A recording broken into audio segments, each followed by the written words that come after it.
A high-end restaurant has come to the Central Coast, right in the middle of downtown King City. It's the Cork and Plough, Cork for local wines and Plough for local vegetables. We were invited to visit so we could show the place to you. This is RV Dream New Radio, and we're in King City, staying at San Lorenzo RV Park. And the story that everybody keeps telling me is, oh, well, have you been over to the Cork and Plough? And Travis Childers is the owner of that, and he's with us, a special guest today. Thanks for letting us come over here, Travis. Thanks for coming by. Happy to have you. So tell me about, you told me a great story the other day, I don't know if you could repeat it, how all this came about. Well, my parents have been in town here for about 7 years now, and I've been coming down to visit during that time, and one of the things they always mentioned to me when I was down visiting was... And where were you at this time? I was up in Seattle, so I was living up in Seattle and coming down to visit my parents, and they would tell me about how hard it is to have to drive all the way to Paso to go out for a nice meal, or up to Monterey to go out for a nice dining experience. And over the course of probably the last 3 or 4 years, we had been talking about, boy, it would be really nice to just do it ourselves and open up a place here in town. And it was always just kind of one of those flights of fancy, you talk about it, sitting around the dinner table after dinner, but not something you really expect to come to fruition. I never really thought I was going to own my own restaurant. But you have a background. You'd worked in the restaurant business before. Yeah. So I've been doing this for about 10 years now. You went to culinary school? I went to culinary school, Cork and Plough. Graduated when I was 19 years old, and then since then I've been in Anchorage. I've been in the Hamptons. I've cooked in Napa, Las Vegas, New Orleans, California. So it's your passion. It's been your passion. It's always what I wanted to do. I just never thought I was gonna own the place myself and take. You thought you'd be a chef. Yeah, it's certainly a lot easier and a lot less risky to go work for somebody else. Well, this was a really special gift to me from my parents. This shirt was given to me when I was 2 years old, my second birthday. Wow. Along with a little wooden sort of kitchen set, like you might see kids playing with. And I'd seen the videos on my second birthday and knew that had been given to me, but had never actually seen it myself. Unbeknownst to me, my parents had been saving it all these years, and so when I graduated from culinary school, my parents gave me that shirt framed along with Isn't my, that something? my diploma. So you were destined to be a chef. It would seem so. We both my dad and I look back on it now and think about all the little hints that were there. That now it almost seems like it couldn't have not happened. Like we were bound to open a restaurant someday. Fabulous. It's pretty exciting for us. We're really enjoying it. But coming down and visiting, I saw something that was lacking and something that was a real opportunity to do in this area. I'd come down and visit, and my parents would take me out to the wineries. We have a lot of great wineries in this area, and we go wine tasting and driving around. We're driving past all this beautiful produce that's grown here. I mean, this area supplies the entire country with salad bowl of the world. Yeah, absolutely. That's why they call it the salad bowl of the world. So. That was always a great experience, and then we'd come back to town and we'd get served Fetzer wine out of a box, and there'd be iceberg lettuce on our hamburgers, and I'd think to myself, wait a minute, where's all that awesome wine I just tasted? Where's all that awesome produce, beautiful, fresh, that I just saw growing, and how come nobody's using it? So we really saw an opportunity to create a restaurant that could show off what this area has to be proud of, and what King City should really be proud of. I managed a bar and restaurant in Boise. When you were in your 20s? In my 20s. And so you're the dad. Yeah. Of the mom and dad that Travis has been talking about.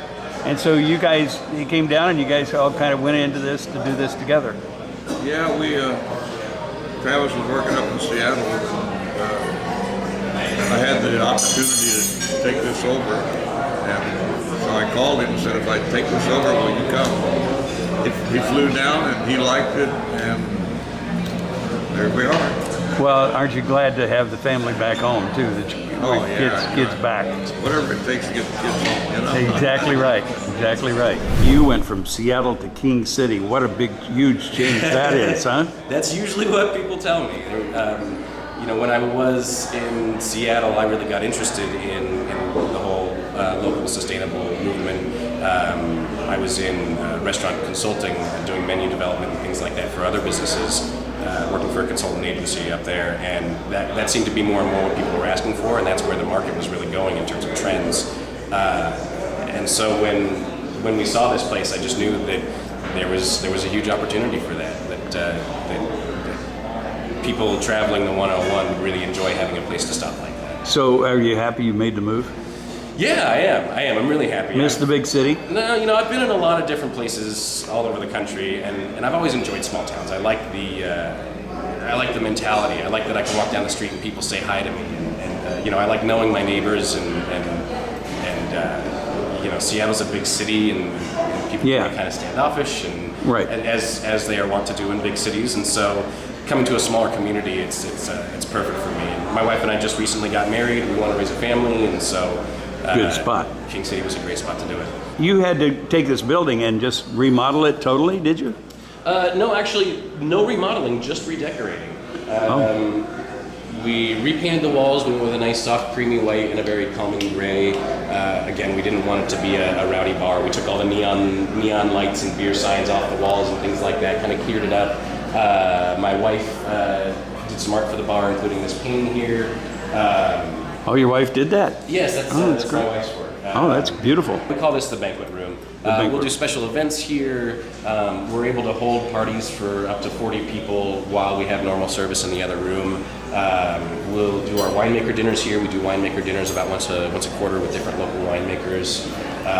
It's a really nice space to have at our disposal for things like that. Most recently, we did a tea party for a 9-year-old girl. That was a lot of fun. We did lots of little tea cookies and bites. And, stuff that's not on our regular menu, but just sort of special for her. And, that's what I like to do. I like to find opportunities to make stuff that's unique and not just the same menu we produce every day, but finding events that we can do and get creative. So the philosophy of the food itself starts with fresh vegetables. Absolutely. And local wines. Yes, yeah. We work with 2 organic farmers up in Greenfield, Bounty of the Valley and Flores Farm. And I'm working on picking up a few other local producers as well to sort of expand our offerings.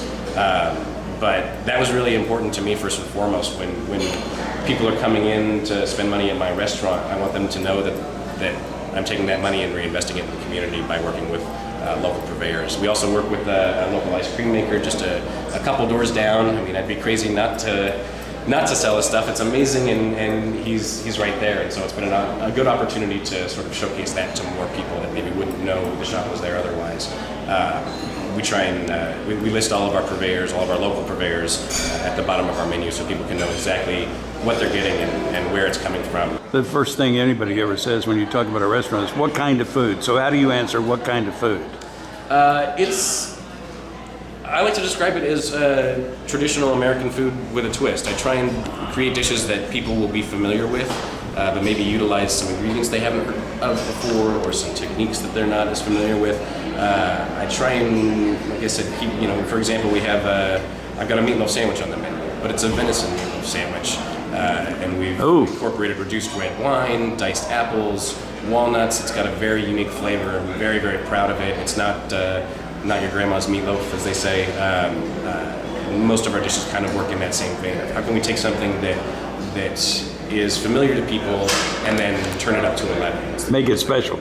Exactly. We really encourage people to try new things, and that's what I like out of the restaurant. That's really what I get out of it, is having people come in and be surprised. I hear great things about you guys.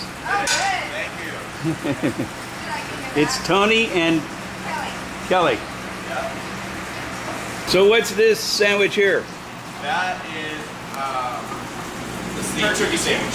It's a turkey sandwich? Yes. Oh yeah. So we've got turkey, roasted tomatoes, thick cut bacon, and then an herb. You just said the magic word. Absolutely, man. Thick cut bacon. Nobody likes cheap bacon. What's your name? My name is Kim. Kim. And you're taking care of all the people out there, huh? Yes, I'm trying to, yes. Kim holds down that. Kim's being modest. She holds down that whole room by herself every day. Oh, that's great. Excellent.